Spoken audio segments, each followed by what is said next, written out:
कहानी का नाम अनय का समय बिकता है। हरियाली से ढका एक छोटा सा गांव, संदीपन शहर की भीड़ भाड़ से बहुत दूर, जहां सुबह की शुरुआत होती है पक्षियों की आवाज से और शाम उतरती है पेड़ों की छांव में। वहां समय घड़ी के हिसाब से नहीं, प्रकृति के संगीत से चलता है। इस गांव के एक कोने में था एक पुराना लकड़ी का छोटा सा दुकान। सामने लटकी थी एक पुरानी तख्ती जिस पर लिखा था, अनय का समय बिकता है।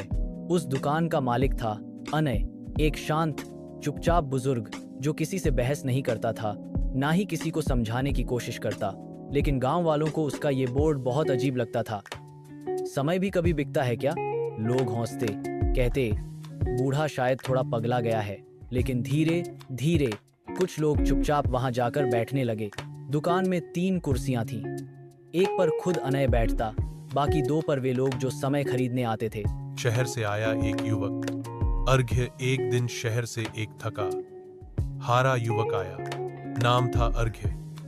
नौकरी छूट चुकी थी, प्यार में धोखा मिला था, परिवार से दूरी और मन में खालीपन। वो सीधा अनय से बोला, मैं आपका समय खरीदना चाहता हूं, मेरी बहुत जरूरत है।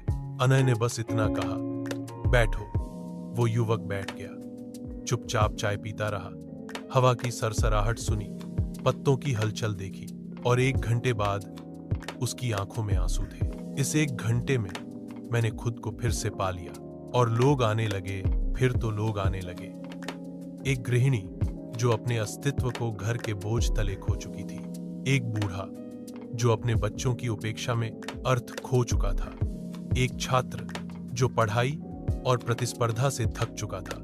कोई कुछ पूछता नहीं था, बस बैठता था अनय के पास, कुछ पल शांति से बिताता था। और अनय हमेशा साथ होता था, बस मौन में। एक दिन एक बड़ा उद्योगपति आया, कहीमती कपड़े, बड़ी गाड़ी और हाथ में मोबाइल। उसने अनय से पूछा, आप तो न कुछ सिखाते हैं, न कोई सलाह देते हैं, फिर लोग बार बार आपके पास क्यों आते हैं?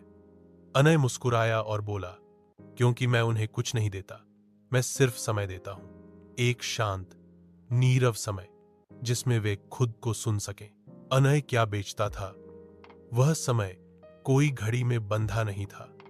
वह था एक मानसिक ठहराव, जहां कोई जबरन कुछ बोलता नहीं, ना कोई तर्क, ना सुझाव। वह मौन एक आईना था जिसमें लोग खुद को देख पाते थे। एक दिन दुकान बंद मिली। अनय नहीं था।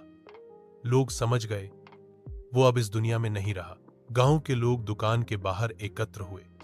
सामने वही पुराना बोर्ड लटक रहा था, अनय का समय बिकता है। किसी ने उसके नीचे एक लाइन लिख दी। ये समय किसी की घड़ी में नहीं था, ये समय दिल में था। उस दिन के बाद से गांव बदल गया। लोग थोड़ा धीरे चलने लगे, प्रकृति को देखने लगे, अपने अंदर झांकने लगे। अनय चला गया, लेकिन उसका समय अब भी लोगों के भीतर जिंदा है, हर उस इंसान में जो कभी चुपचाप उसकी बगल में बैठा था। कहानी का सार, समय सिर्फ काम करने के लिए नहीं होता, कभी कभी बस शांत बैठने के लिए होता है, खुद से मिलने के लिए। और अगर कोई हमें प्रेम से वो समय दे, तो वो दुनिया का सबसे बड़ा उपहार है।